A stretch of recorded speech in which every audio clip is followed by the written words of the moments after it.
Halo guys, bersama Cupau di kos gimana? Masih pusing dengan ujiannya? Nah, kali ini kita akan melanjutkan pembahasan soal UM-UGM. Di antara bagian-bagian tubuh berikut yang berperan dalam pengeluaran zat sisa pada invertebrata adalah 1. Sel api, 2. Tubulus malpighi, 3. Nephridium, 4. Kapsula Bowman. Nah, untuk menjawab soal kali ini, kita akan lihat pembahasan berikut ini. Dalam mekanisme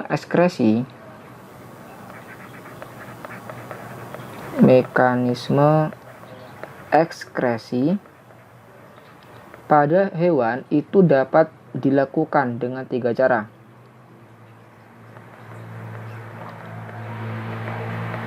Dapat dilakukan dengan 3 cara ya, atau 3 bentuk. Yang pertama, ada bentuk amonotelik. Yang kedua, ada ureotelik. Yang ketiga, ada urikotelik.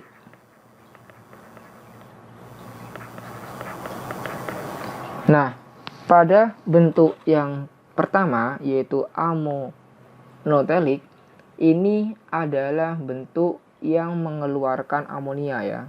Ini dalam bentuk amonia. Nah, contoh hewan yang melakukan ekskresi dalam bentuk amonia ini adalah golongan hewan akuatik, seperti kayak ikan ya, kebanyakan ikan maksudnya, hewan akuatik. Kemudian yang kedua ada ureotelik. Nah, ini adalah pengeluaran dalam bentuk urea. Dalam bentuk urea. Adapun hewan yang mengeluarkan dalam bentuk ini, misalnya mamalia, kemudian ada amfibi dewasa ya. Kemudian ada beberapa jenis kura-kura ya. Tidak semua kura-kura tapi beberapa jenis aja. Kemudian yang terakhir adalah ureotelik. Nah, ini adalah pengeluaran dalam bentuk asam urat. Asam urat. Nah, ini dia bentuknya kayak pasta gitu ya.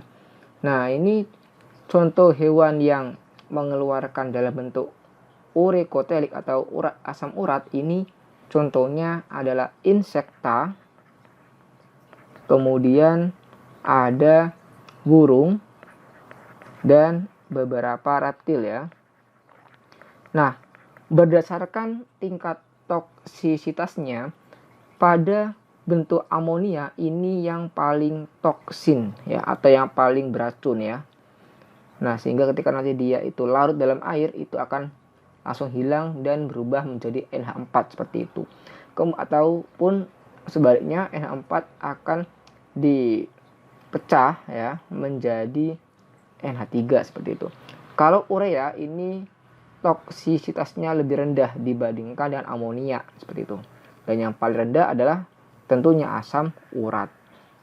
Nah, kemudian berdasarkan alat ekskresinya pada beberapa hewan itu memang banyak ya.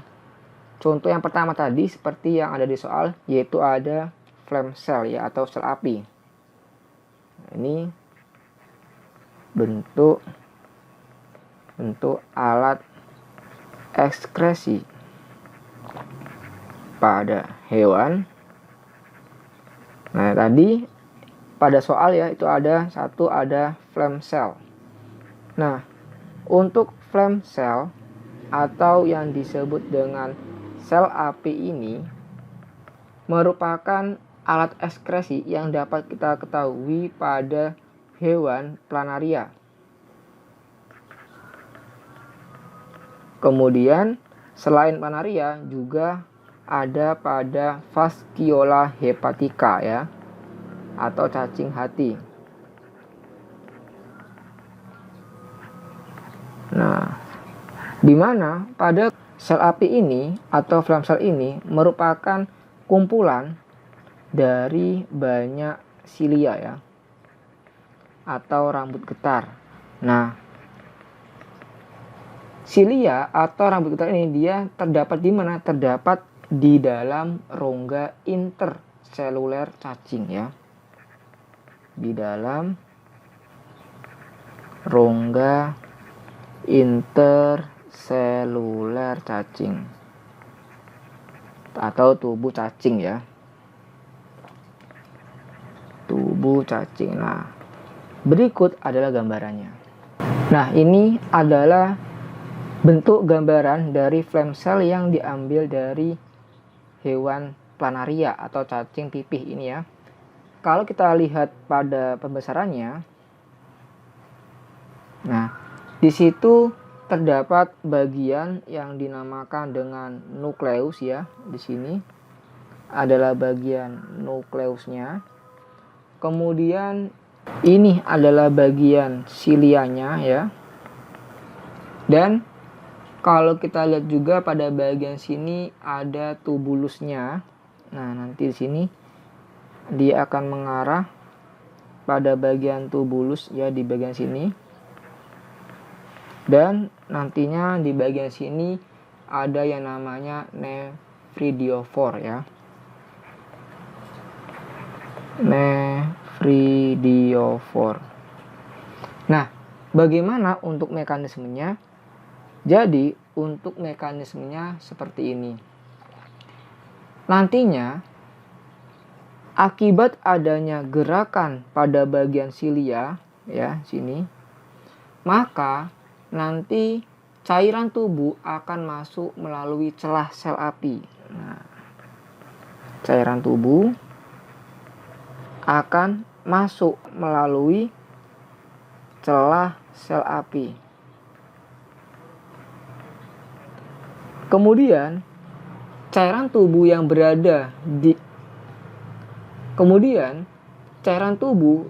telah masuk melalui celah sel api nanti akan disaring di dalam sel api. Nah, nanti di sini akan terjadi penyaringan ya. Akan ada penyaringan cairan tubuh yang berada di dalam sel api ya. Ini berada di dalam sel api. Nah, setelah nanti dia disaring, maka nanti untuk zat-zat yang masih diperlukan itu akan dicerap kembali pada bagian sini. Nah, zat yang diperlukan akan diserap kembali.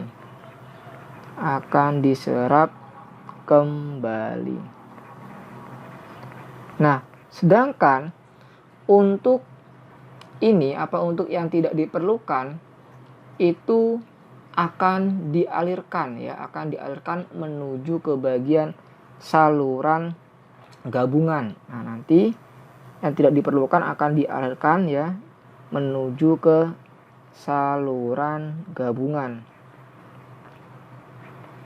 Nah, ini adalah zat yang tidak diperlukan ya. Zat yang tidak digunakan atau diperlukan kembali akan disalurkan ke saluran gabungan.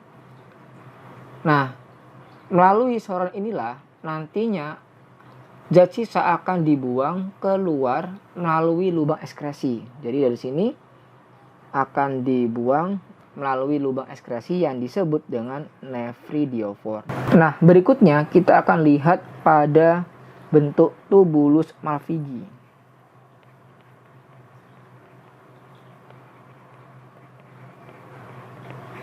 Untuk tubulus Malpighi itu adalah struktur yang berbentuk tabung kecil dan panjang ya. Jadi strukturnya itu berbentuk tabung kecil kemudian panjang.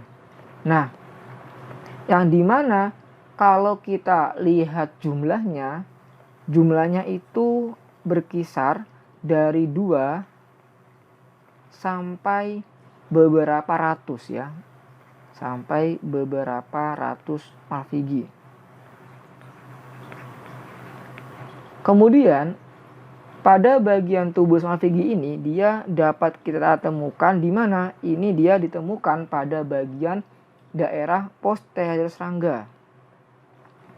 Pada daerah posterior, jadi di bagian bawah ya, serangga. Nah, kemudian untuk mekanisme kerjanya, tubulus Malpighi ini dia akan bekerja dengan kelenjar dalam rektum ya. Ini bekerja dengan kelenjar dalam bagian rektum, yang dimana nanti fungsinya adalah untuk mengeluarkan limbah serta akan menjaga keseimbangan osmotik. Nah, tubulus Malpighi ini nantinya dia akan menghasilkan suatu limbah yang dimana limbahnya itu berupa nitrogen padat ya. Jadi untuk limbah ataupun zat buangannya ini adalah zat nitrogen padat yang kita kenal sebagai asam urat. Seperti itu ya. Nah, adapun untuk bentuknya adalah seperti ini. Nah, ini adalah struktur daripada tubulus Malpighi yang kita temukan pada belalang ya, atau pada insekta. Dimana kalau kita lihat pada bagian strukturnya, di situ terdiri atas bagian kelenjar rektum.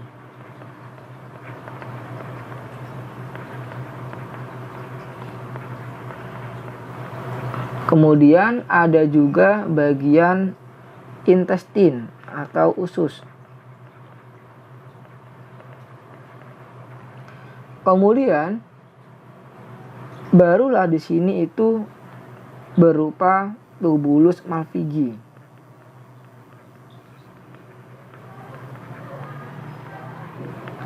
Kemudian nanti di sini ada struktur yang disebut dengan stomas atau perutnya ya. Nah, kalau kita perbesar untuk bagian tubulus Malpighi-nya, di sini ada bagian saluran Malpighi.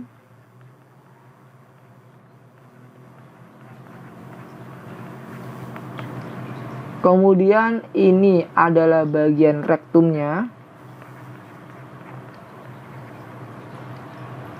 Dan nantinya akan bermuara ke bagian anus. Seperti itu ya. Oke. Nah, bagaimana untuk mekanismenya? Untuk tubulus Malpighi ini, dia memiliki banyak percabangan tubulus. Nah, ini adalah percabangan dari tubulus ya.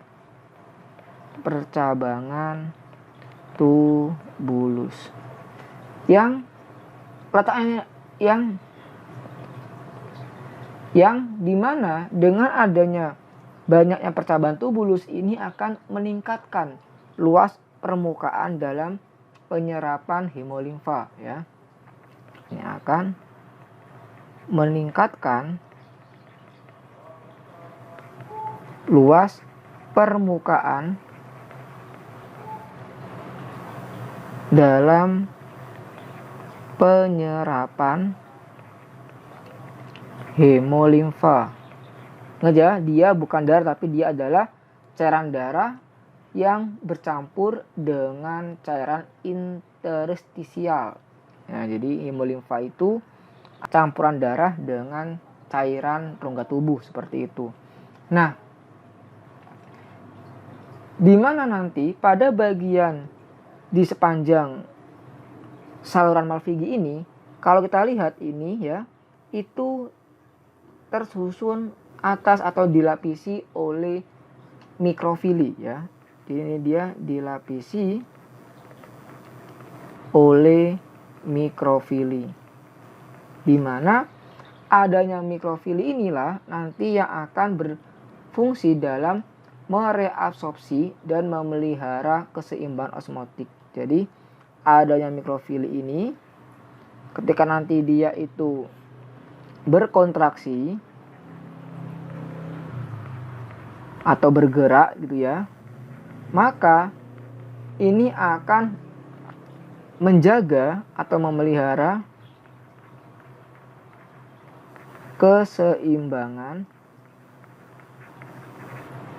osmotik.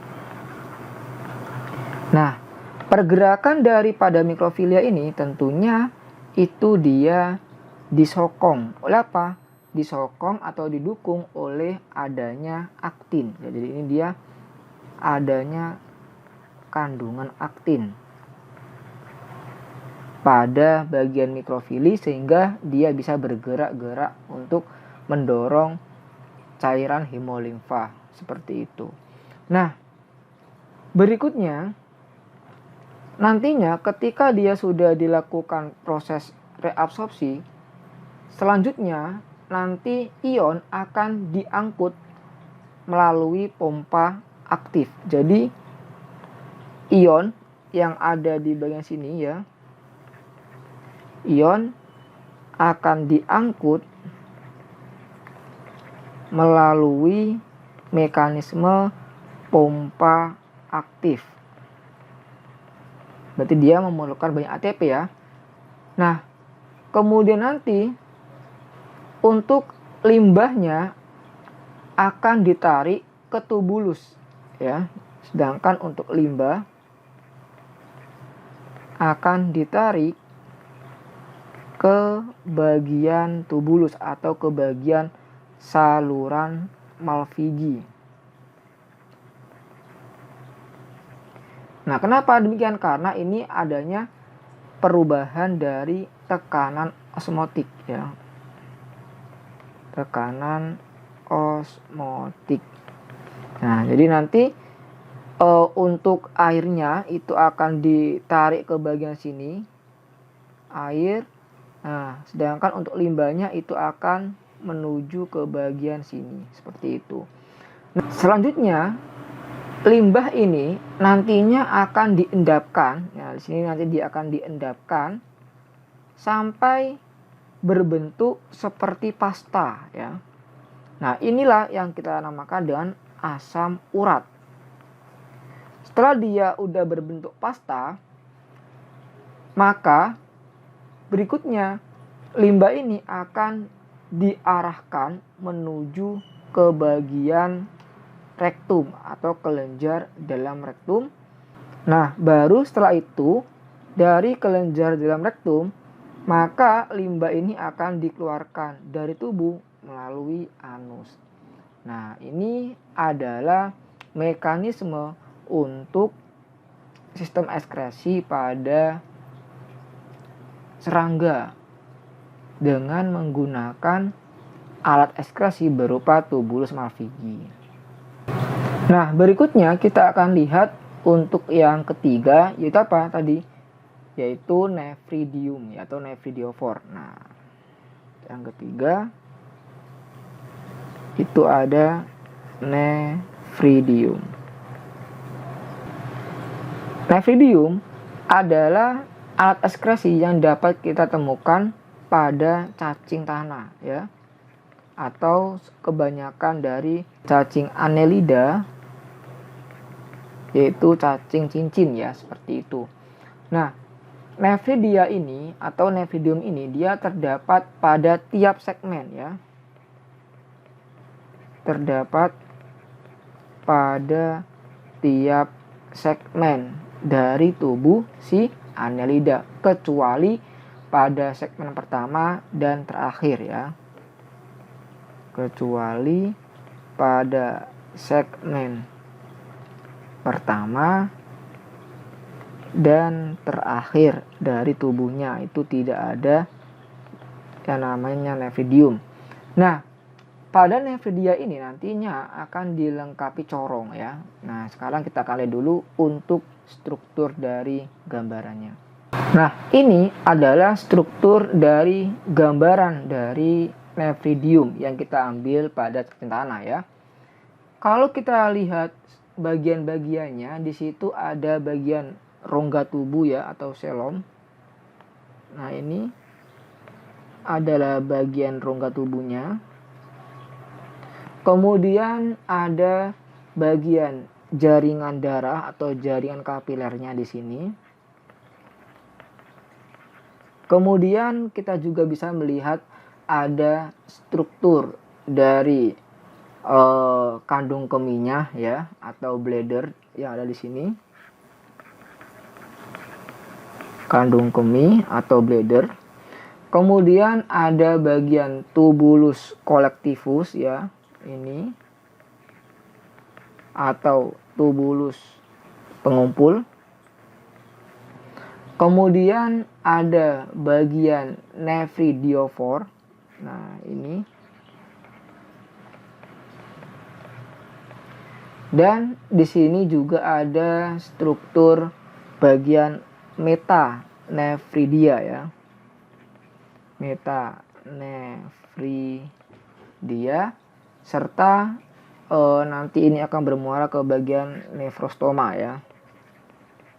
Ini nefrostoma. Jadi metanephridia ini adalah gabungan antara bagian nefrostoma, kemudian bagian yang ada di sini sama ada di sini. Itu semuanya adalah metanephridia ya. Oh ya, sebelum kita membahas mekanismenya, di sini ada nefrostom. Nah, untuk nefrostom ini apa sih? Nefrostom itu adalah bagian yang berbentuk corong ya. Nah, ini bentuknya kayak corong, di mana corong ini dia akan berfungsi untuk apa? Untuk menarik dan mengambil cairan ya. Menarik dan mengambil cairan pada tubuh.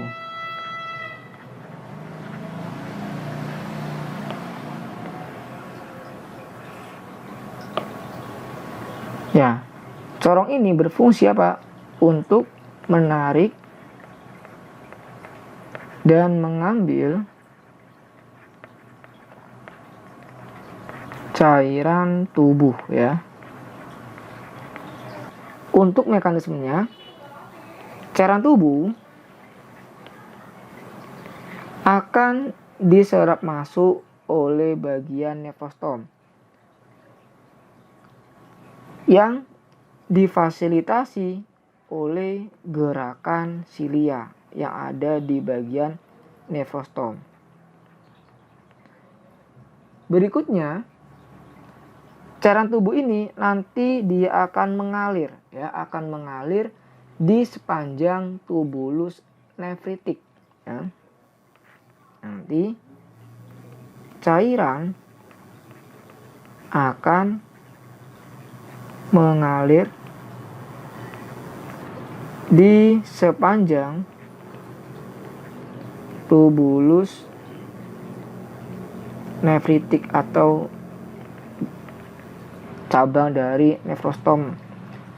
Setelah itu, ketika nanti dia udah mengalir di sepanjang tubulus nefritik, maka akan terjadi proses penyerapan. Nah, jadi pada saat ketika dia udah mengalir ke sini, ini akan terjadi proses penyerapan zat-zat yang masih dibutuhkan gitu kan. Nah, setelah itu nanti zat-zat yang tidak diperlukan akan dieskresikan keluar melalui mana? Nah, nanti ketika zat-zat yang udah tidak diperlukan dari sini ya. Nah, sekarang tadi awalnya kan dari sini masuk ke sini, ke sini mutar gitu ya. Nah, nanti zat-zat yang tidak diperlukan itu akan dikeluarkan atau dieskresikan melalui bagian yang kita kenal dengan nephridiophore. Nah, adapun senyawa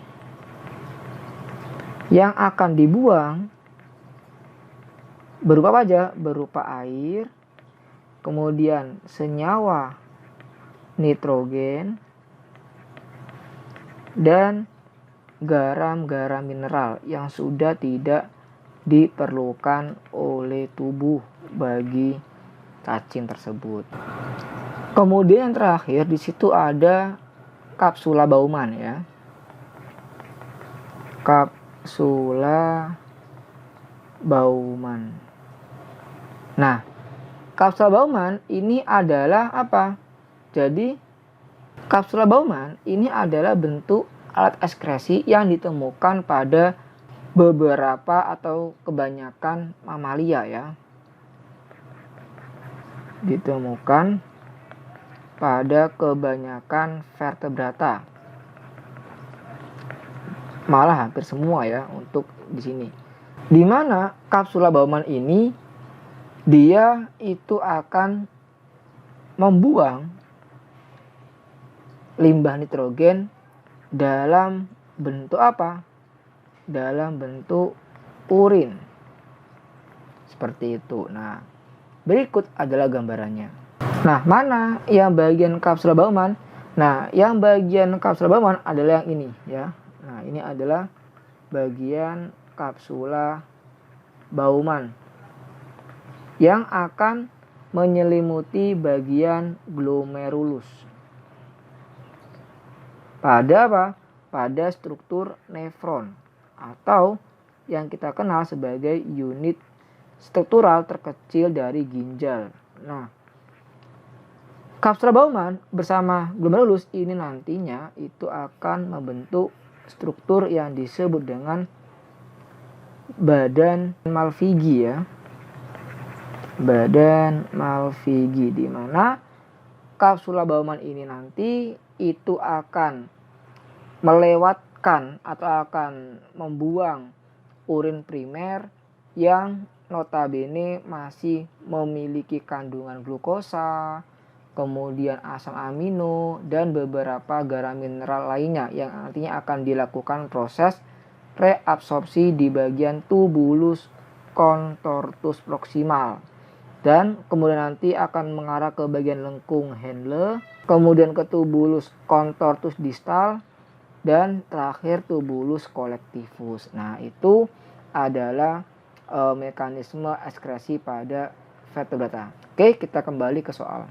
Di antara bagian-bagian tubuh berikut ini yang berperan dalam pengeluaran zat sisa pada invertebrata adalah apa? Nah, lihat di sini adalah invertebrata, berarti yang dia tidak memiliki tulang belakang ya. Jadi sel api benar ya, ini pada planaria. Planaria tergolong invertebrata ya.